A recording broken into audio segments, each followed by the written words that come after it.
आप चार्ट पे ब्रेकआउट देखते हो, एंट्री लेते हो और मार्केट उल्टा चला जाता है। लगता है जैसे मार्केट ने ट्रिक कर दिया। ये होता है जब आप सिर्फ प्राइस देखते हो, मोमेंटम नहीं। आज मैं आपको सिखाऊंगा एमएससीडी का असली मैजिक, जो आपको बना देगा एक स्मार्ट ट्रेडर। तो चलिए शुरू करते हैं।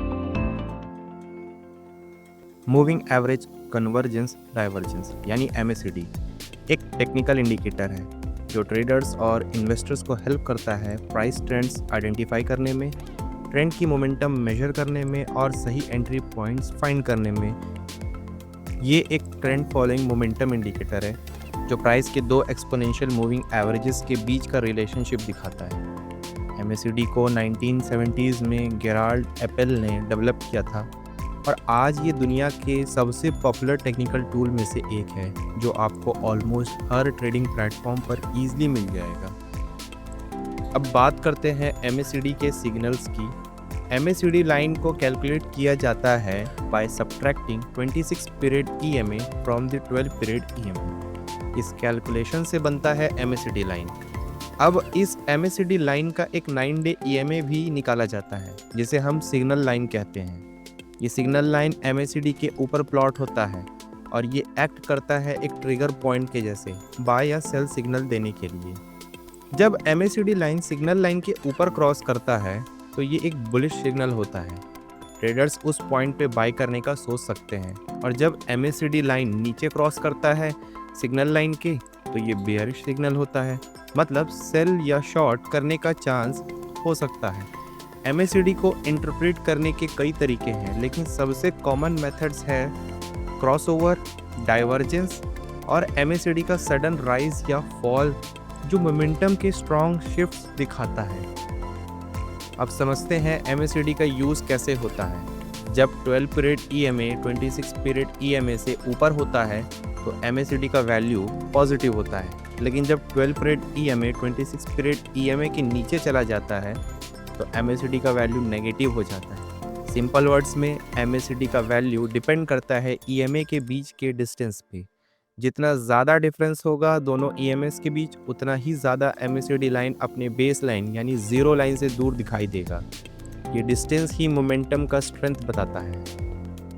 एमएससीडी के साथ एक और चीज़ होती है जिसे कहते हैं हिस्टोग्राम। चार्ट पे आपको ये बार्स के फॉर्म में दिखेगा जो शो करता है एमएससीडी और उसकी सिग्नल लाइन के बीच का डिस्टेंस। अगर एमएससीडी लाइन सिग्नल लाइन के ऊपर है तो हिस्टोग्राम का वैल्यू भी पॉजिटिव होगा और ये बार्स जीरो लाइन के ऊपर दिखाई देगा। वही अगर एमएससीडी सिग्नल लाइन के नीचे चला जाता है तो हिस्टोग्राम नेगेटिव हो जाता है और ये बार्स जीरो लाइन के नीचे दिखाई देता है। ट्रेडर्स हिस्टोग्राम का यूज़ करते हैं बुलिश या बेरिश मोमेंटम के पीक को आइडेंटिफाई करने के लिए और कभी कभी ओवरबॉट या ओवरसोल्ड सिग्नल्स आइडेंटिफाई करने के लिए। ये हिस्टोग्राम विजुअली शो करता है कि मोमेंटम वीक हो रहा है या स्ट्रॉन्ग और कब रिवर्सल आने का चांस हो सकता है। अब बात करते हैं एमएससीडी के सबसे पॉपुलर सिग्नल में से एक एमएससीडी क्रॉसओवर के बारे में। जब एमएससीडी लाइन सिग्नल लाइन के नीचे गिरता है तो ये होता है कि बेयरिश सिग्नल, जो ये इंडिकेट करता है कि अब सेल करने का टाइम हो सकता है।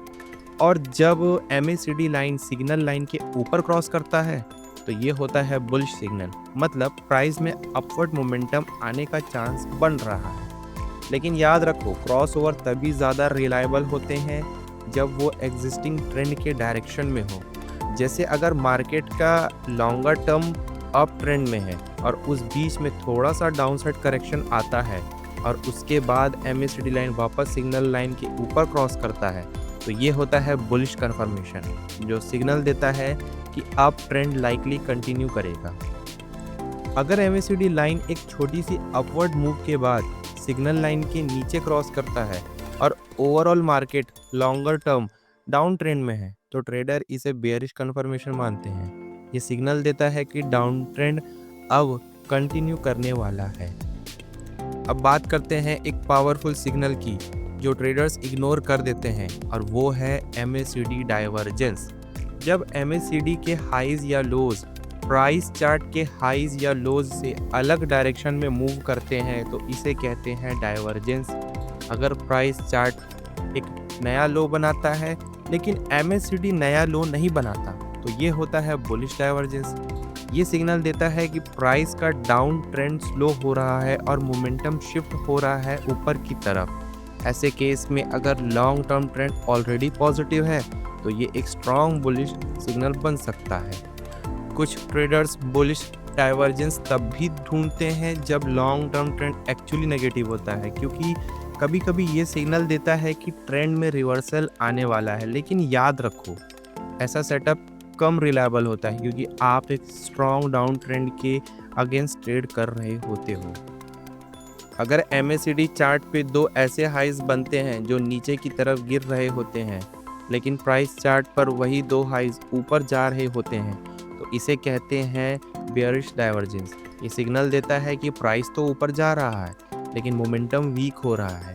अगर ऐसे बेयरिश डाइवर्जेंस एक already existing long term down trend के बीच में होता है तो ट्रेडर्स इसे ट्रेंड कंटिन्यूएशन का कंफर्मेशन मानते हैं, मतलब डाउन ट्रेंड अभी और कंटिन्यू करने वाला है। कुछ ट्रेडर्स बेयरिश डाइवर्जेंस को तब भी ऑब्जर्व करते हैं जब मार्केट एक लॉन्ग टर्म बुलिश ट्रेंड में होता है, क्योंकि ये सिग्नल दे सकता है कि ट्रेंड में कमजोरी आ रही है। लेकिन याद रहे, ये सेटअप उतना रिलायबल नहीं होता जितना कि बेयरिश डाइवर्जेंस एक डाउन ट्रेंड के दौरान होता है। अब MACD यूज़ करते वक्त कुछ इम्पॉर्टेंट चीज़ें याद रखनी चाहिए, वरना सिग्नल तो मिलेगा लेकिन गलत डिसीजन भी हो सकता है। नंबर 1, डिफरेंट टाइम फ्रेम्स और फेक सिग्नल्स। अलग अलग टाइम फ्रेम्स पे MACD का सिग्नल अलग हो सकता है। जो सिग्नल 15 मिनट चार्ट पे बुलिश लग रहा हो वो डेली चार्ट पे बेयरिश हो सकता है। इसलिए हमेशा अपने ट्रेडिंग स्टाइल के according correct time frame choose करना चाहिए। Number 2, MACD settings. MACD के डिफ़ॉल्ट सेटिंग होती है 12, 26 और 9, लेकिन हर मार्केट कंडीशन में ये फिट नहीं बैठती। अगर आप शॉर्ट टर्म ट्रेडर हो तो सेटिंग को थोड़ा एडजस्ट करना पड़ सकता है ताकि सिग्नल ज़्यादा रिस्पॉन्सिव मिले। Number 3, double tops and double bottoms. जब चार्ट पे डबल टॉप या डबल बॉटम जैसा पैटर्न बन रहा हो और MACD उस पैटर्न के मोमेंटम को कंफर्म करे तो ये पावरफुल सिग्नल बन जाता है। ये डाइवर्जेंस का रिवर्सल के सिग्नल को और भी स्ट्रॉन्ग बना देता है। तो इन 3 चीज़ों का ध्यान रखोगे तो MACD से मिलने वाले सिग्नल्स और भी क्लियर हो जाएंगी और आपकी एंट्रीज और एग्जिट ज़्यादा एक्यूरेट बनेगी। अब समझते हैं सबसे ज़्यादा पूछे जाने वाला सवाल, MACD लीडिंग इंडिकेटर है या लैगिंग? तो देखो, MACD का कैलकुलेशन हिस्टोरिकल प्राइस मूवमेंट पर बेस्ड होता है और इसी वजह से MACD को लैगिंग इंडिकेटर माना जाता है, क्योंकि ये सिग्नल थोड़ा लेट देता है। प्राइस मूव हो चुका होता है तब कंफर्मेशन मिलता है। लेकिन कुछ ट्रेडर्स MACD के हिस्टोग्राम का यूज़ एक अर्ली सिग्नल की तरफ करते हैं, जहाँ पे मोमेंटम चेंज का हिंट पहले ही मिल जाता है। तो इस कॉन्टेक्स्ट में MACD का हिस्टोग्राम कभी कभी लीडिंग इंडिकेटर जैसा भी काम करता है।